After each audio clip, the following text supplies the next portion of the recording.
Bienvenidos a una nueva inmersión profunda, amigos. Hoy nos vamos a sumergir en la historia de Gedeón, Gedeón. un relato fascinante que encontramos en Jueces capítulo 6, versículos del 6 al 16. Exacto. Prepárense porque este estudio bíblico que analizamos nos va a revelar verdades profundas sobre la fe, la obediencia y el poder de Dios en nuestras vidas. Es que este pasaje, aunque antiguo, nos habla tan directamente a nosotros hoy. Israel está sufriendo bajo la opresión de los madianitas. Sí, un pueblo guerrero que los ha llevado al límite. Totalmente. Han perdido sus cosechas, su ganado, su libertad. Y en su desesperación, ¿a quién claman? A Dios, por supuesto. Claro. Y es interesante cómo Dios responde, ¿no? No envía un ejército angelical de inmediato, sino que envía un profeta con un mensaje que a simple vista podría parecer un regaño. Ajá. Jehová vuestro Dios os sacó de Egipto. Les recuerda el profeta en el versículo 8. ¿No habéis vosotros transgredido contra Jehová vuestro Dios? Es como si Dios, en lugar de ofrecer una solución rápida, quisiera llevarnos a la raíz del problema.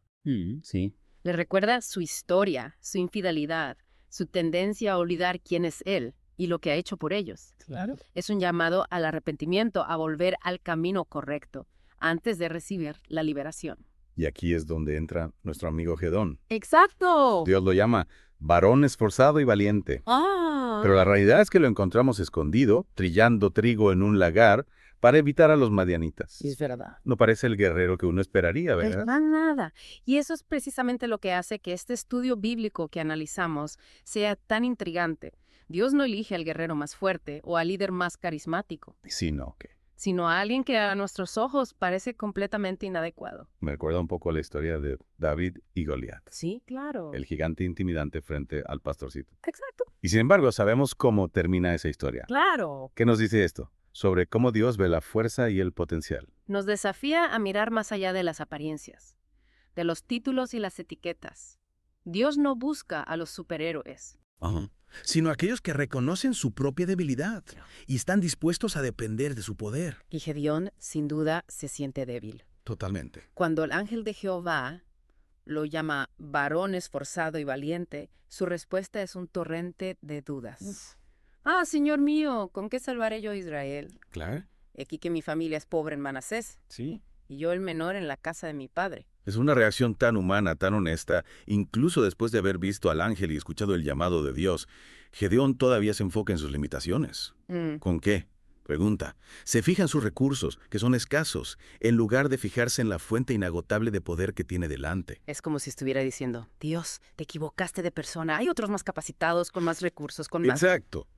Pero Dios no se deja llevar por las excusas de Gedeón. En cambio, le ofrece una promesa que cambia todo. What? Ciertamente yo estaré contigo. Esa frase, yo estaré contigo, resuena a lo largo de toda la Biblia. Es verdad. Es la garantía que Dios da a Abraham, a Moisés, a Josué, a David. Amén. Es la misma promesa que nos hace a nosotros hoy. Y es precisamente esa promesa la que transforma la perspectiva de Gedeón. De pronto, sus miedos y sus dudas se desvanecen. Es Vanessa. Ante la certeza de que no está solo. La fuerza que necesita no reside en él mismo, sino en la presencia de Dios. Es una lección poderosa para todos nosotros. Cuando nos enfrentamos a desafíos que parecen insuperables, cuando nos sentimos pequeños e inadecuados, es la promesa, yo estaré contigo, la que nos infunde la valentía Amén. y la confianza para avanzar. Y no se trata de una valentía arrogante o autosuficiente, sino de una valentía que nace de la humildad, de reconocer que sin Dios no somos nada. Gedeón al final acepta el llamado no porque se sienta fuerte, sino porque ha comprendido que la verdadera fuerza reside en Dios. Es una lección importantísima. Sin duda. Y esto es solo la punta del iceberg, amigos. Ah, Hay mucho más que descubrir en la historia de Gedeón. mucho más. Y aquí es donde la historia da un giro fascinante. Dios, para probar la fe de Gedeón, le pide que derribe el altar de Baal que tiene su padre y que construya uno nuevo para Jehová. Sí, y recordemos que Baal era el dios principal de los cananeos. Exacto. Un símbolo de fertilidad, de prosperidad. Ajá.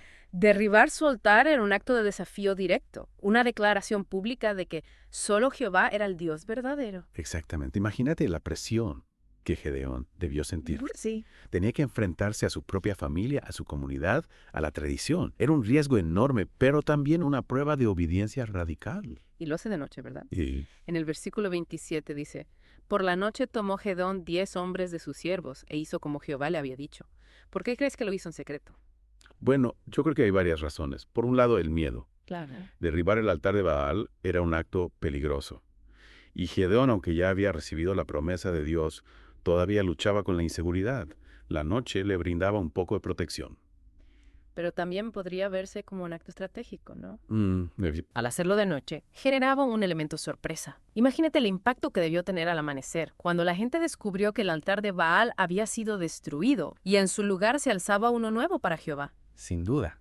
Fue un acto simbólico cargado de significado. No solo derribaba un ídolo físico, sino que también desafiaba la idolatría que había en el corazón del pueblo. Y a partir de ese momento, la historia de Gedeón da un giro decisivo. Sí, ya no es el hombre temeroso escondido en el lagar. Exacto. Dios comienza a obrar a través de él de maneras extraordinarias. Reúne un ejército, aunque inicialmente con miles de hombres, Dios lo reduce a solo 300. Es una de las estrategias militares más sorprendentes de la Biblia. Dios le dice a Gedeón que reduzca su ejército drásticamente, ¿Para qué? para que la victoria no se atribuya a la fuerza humana, sino al poder divino. Y la forma en que selecciona a esos 300 guerreros es también peculiar, ¿verdad? Claro. Los elige en base a cómo beben agua. Sí, en el versículo 5 leemos: cualquiera que lamiere el agua con su lengua como lame el perro, aquel pondrás aparte. Asimismo, a cualquiera que se arrodille para beber. O sea, los que beben con precaución, vigilantes. Exactamente. Esos son los elegidos. Dios busca hombres alertas, preparados, no aquellos que se entregan a la comodidad o la distracción. Es como si Dios estuviera diciendo: no necesito una multitud, necesito un remanente fiel, dispuesto a obedecer mis instrucciones, por extrañas que parezcan. Totalmente. Y con esos 300 hombres, Gedeón se enfrenta a un ejército madianita mucho más numeroso. Y no solo más numeroso, sino también mejor equipado. Los madianitas eran conocidos por su ferocidad y su habilidad en la guerra. Sí. Humanamente hablando, la victoria de Gedeón era imposible. Pero Dios tenía un plan. Claro. Y ese plan no se basaba en la lógica militar convencional. Le ordena a Gedeón que divida a sus hombres en 3 compañías, que cada uno lleve una trompeta y una antorcha dentro de una vasija de barro. Imagínate la escena. En medio de la noche, estos 300 hombres rodean el campamento madianita. De repente, rompen las vasijas, hacen sonar las trompetas y gritan: ¡por Jehová y por Gedeón! El impacto debió ser devastador. Los madianitas, tomados por sorpresa, entran en pánico. Se atacan entre ellos, huyen despavoridos. Es una victoria aplastante y todo gracias a la estrategia divina. Este estudio bíblico que analizamos nos muestra que Dios no necesita grandes ejércitos o armas sofisticadas para lograr sus propósitos. Él usa lo débil para avergonzar a lo fuerte, lo necio para confundir a lo sabio. La clave está en la obediencia, en la confianza en su dirección, por extraña que parezca. Y en la fe de un hombre que al principio se sentía pequeño e inadecuado, pero que al final se convirtió en un instrumento poderoso en las manos de Dios. Sin duda. La historia de Gedeón nos desafía a mirar más allá de nuestras limitaciones, a confiar en la promesa: yo estaré contigo, y a estar dispuestos a ser usados por Dios de maneras que jamás podríamos imaginar. Es que es increíble cómo la historia de Gedeón, a pesar de ocurrir hace miles de años, nos sigue hablando con tanta fuerza hoy. Totalmente. Sus miedos, sus dudas, su lucha por confiar en Dios. ¿Quién no se ha sentido identificado con él en algún momento? Absolutamente. Y yo creo que eso es lo que hace que este estudio bíblico que analizamos sea tan relevante. Sí. Nos muestra que Dios no busca a personas perfectas, sino a corazones dispuestos, a hombres y mujeres que a pesar de sus debilidades se abren a su llamado.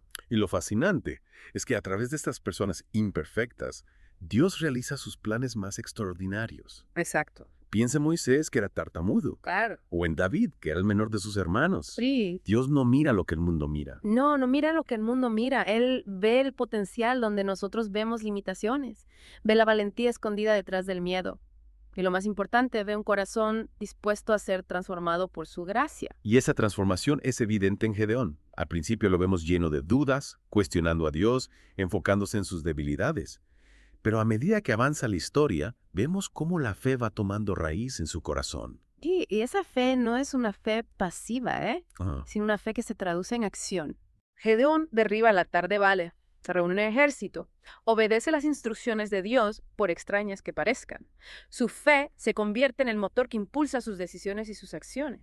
Y creo que esa es la clave para nosotros hoy. Mm, No se trata solo de creer en Dios, sino de vivir esa fe en nuestro día a día, exacto. de tomar decisiones valientes, de desafiar las normas del mundo, de confiar en la dirección de Dios, incluso cuando no la entendemos del todo. Y eso implica salir de nuestra zona de confort, ¿verdad? Sí. Dejar de lado nuestros miedos, nuestras excusas, nuestra tendencia a querer controlarlo todo. Gedeón tuvo que renunciar a su seguridad, a su comodidad, incluso a su lógica, para seguir el plan de Dios. Y al hacerlo, no solo liberó a Israel de la opresión de los madianitas, sino que también experimentó una liberación personal, una transformación profunda que lo convirtió en el varón esforzado y valiente que Dios vio en él desde el principio. Sin duda, por Este estudio bíblico que analizamos nos enseña que Dios tiene un plan para cada uno de nosotros. Un llamado único que nos invita a ir en nuestra fuerza, confiando en su promesa. Ciertamente yo estaré contigo. Amén. Y esa promesa no es solo para pastores misioneros o líderes religiosos, es para todos nosotros, sin importar nuestra profesión, nuestra edad o nuestra situación personal. Claro. Dios nos llama a ser guerreros de la fe en nuestro propio contexto, a llevar su luz a los rincones más oscuros del mundo. Y para eso necesitamos cultivar una fe activa, ¿no? Claro. Una fe que se traduce en obras. Una fe que nos impulsa a salir de nuestra zona de confort y a ser instrumentos de su gracia en el mundo. Totalmente. La historia de Gedeón nos muestra que no importa cuán pequeños o insignificantes nos sintamos, Dios puede hacer cosas extraordinarias a través de nosotros si nos abrimos a su llamado y confiamos en su promesa. Y recuerda, si quieres seguir explorando temas como este, te invitamos a suscribirte a nuestro canal de YouTube y TikTok, un espacio dedicado a hablar la palabra, a compartir la verdad que transforma vidas. Hasta la próxima.